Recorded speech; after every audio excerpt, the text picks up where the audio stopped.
여러분 안녕하십니까? 오늘 또 참으로 좋은 날입니다. 주의 성령이 충만하시기 바랍니다. 저는 오늘 믿음의 분량이란 제목으로 여러분과 함께 은혜를 나누고자 합니다. 본문 말씀은 로마서 12장 3절입니다. 내게 주신 은혜로 말미암아 너희 중 각 사람에게 말하느니 마땅히 생각할 그 이상의 생각을 품지 말고 오직 하나님께서 각 사람에게 나눠주신 믿음의 분량대로 지혜롭게 생각하라. 믿음은 일을 시작하는 출발 신호와 같습니다. 따라서 무슨 일을 하든지 믿음이 없이 일을 시작해서는 안 됩니다. 만일 우리가 믿음이 없는데도 막연하게 무언가 되겠지 하고 일을 시작하면 역경이 닥칠 때 쉽게 좌절하고 맙니다.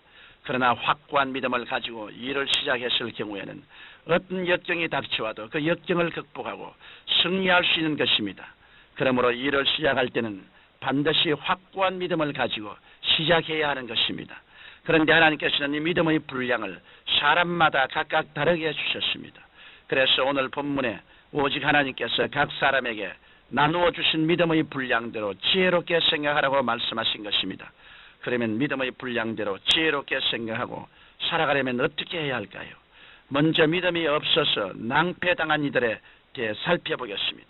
성경 히브리서 11장 29절에는 믿음으로 저희가 홍해를 육지같이 건넜으나 애굽 사람들은 이것을 시험하다가 빠져 죽었으며 라고 기록되어 있습니다.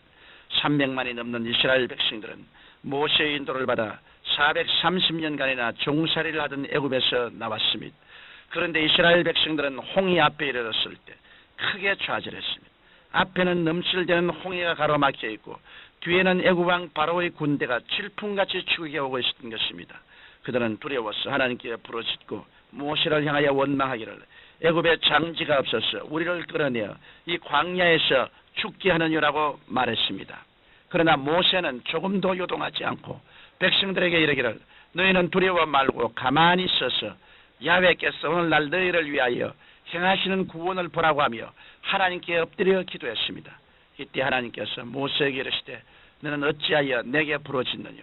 이스라엘 자신을 명하여 앞으로 나아가게 하고 지팡이를 들고 손을 바다 위로 내밀어 그것으로 갈라지게 하라고 하셨습니다.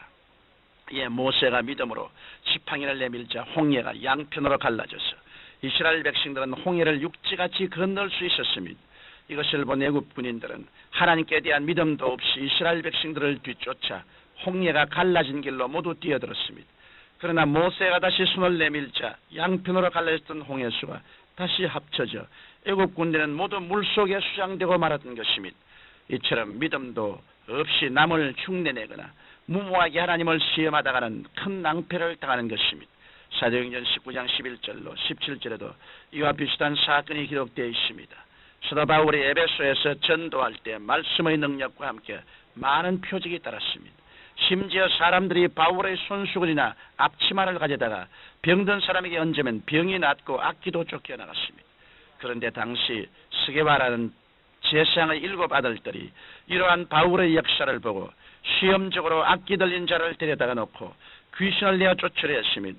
그때 귀신 들린 사람이 예수도 내가 알고 바울도 내가 알거니와 너희는 누구냐고 하며 그들 중 2 사람에게 뛰어올라 누르고 이기니 저희가 상처를 입고 벗은 몸으로 도망치고 말았던 것입니다. 그러면 우리가 믿음의 분수를 뛰어넘지 않으려면 어떻게 해야 할까요? 먼저 우리 마음속에 지나친 욕심이 있지 않나 점검해 보아야 합니다. 지나친 욕심은 믿음의 분수를 뛰어넘는 탐욕입니다.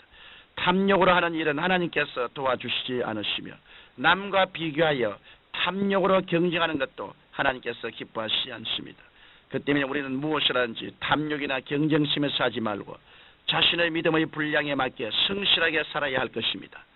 세계적인 대문호 톨스토이가 쓴 단편 소설 중에는 탐욕 때문에 패망한 사람의 이야기가 있습니다. 아주 땅이 많은 한 부자가 땅에 대해 몹시 욕심을 내는 어떤 사람을 보고 이렇게 말했습니다. 내가 여기 말뚝을 박아둘 테니 내일 아침 출발해서 해가 지기 전에 이곳에 돌아오면 내가 밟고 온 땅을 모두 너에게 주마. 그러자 이 사람은 새벽 일찍 출발하여 지치는 줄도 모르고 있는 힘을 다해 달렸습니다. 조금이라도 더 많은 땅을 차지하려는 욕심 때문에 너무 멀리까지 달려간 그는 해질녘에야 출발지간에 돌아왔지만은 그만 그 자리에서 피를 토하고 죽고 말았던 것입니다. 이 사람은 땅에 대한 욕심이 지나쳐 목숨까지 잃은 것입니다. 결국 그 시체를 묻은 땅은 6척도 되지 못했었습니다. 이러므로 우리는 자신의 믿음의 분수에 맞게 사는 지혜로운 신앙인이 되어야 할 것입니다. 우리가 이 믿음의 분량을 충성되이 감당할 때 하나님께서는 우리에게 더 큰 믿음을 주십니다. 우리가 하나님께로부터 받은 믿음의 분량은 일생 동안 그대로 있는 것이 아닙니다. 성경 무릇 있는 자는 받아 풍족하게 되고 없는 자는 그 있는 것까지 빼앗기라고 말씀하셨습니다. 성경 마태복음 25장 14절로 30절에 보면 달란트 비유가 나오는데 거기에 보면 주인으로부터 2달란트 받은 종과 5달란트를 받은 종은 열심히 일하여 2배로 남겼습니다.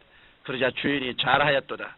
착하고 충성된 종아, 내가 작은 일에 충성하였으며 내가 많은 것으로 내게 맡기리니 내 주인의 즐거움에 참여할지어다라고 칭찬했습니다. 그러나 1달란트를 받은 종은 이까지 1달란트로 무엇을 한담하고 땅에 묻어버리고 말았습니다.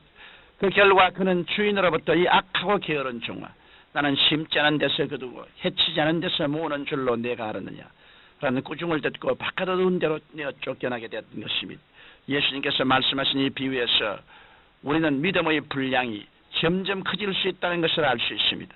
사람이 몸이 자라면 더 큰 옷으로 바꾸어 입듯이 우리가 믿음의 분량대로 열심히 충성하면 하나님께서는 우리에게 더 큰 일을 맡기시고 우리를 통해 영광을 받으시는 것입니다. 자기 믿음이 적다고 불평하거나 묻어두면 그 있는 믿음마저도 빼앗기지만 작은 믿음이라도 감사하고 열심히 활용하면 마침내 산을 옮길 만한 놀라운 기적을 체험하게 되는 것입니다. 사랑하는 성도 여러분, 우리는 모두 하나님께로부터 각기 다른 믿음의 분량을 받았습니다.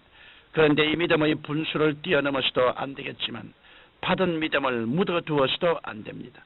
하나님께서 우리에게 일을 맡기실 때는 그 일을 할 수 있는 믿음까지도 주시는 것입니다. 이러므로 여러분은 하나님께서 여러분 각자에게 주신 믿음의 분량을 잘 알고 그 믿음을 최대로 활용하심으로 하나님께 큰 영광 돌리시기를 예수님의 이름으로 축원합니다. 거룩하시고 영광스러우신 아버지 하나님, 우리가 진실로 하나님 말씀을 통해서 성령이 주신 믿음을 알고 그 믿음의 분량대로 지혜롭게 살고 생활하게 도와주옵소서. 예수님 이름으로 기도드립니다. 아멘.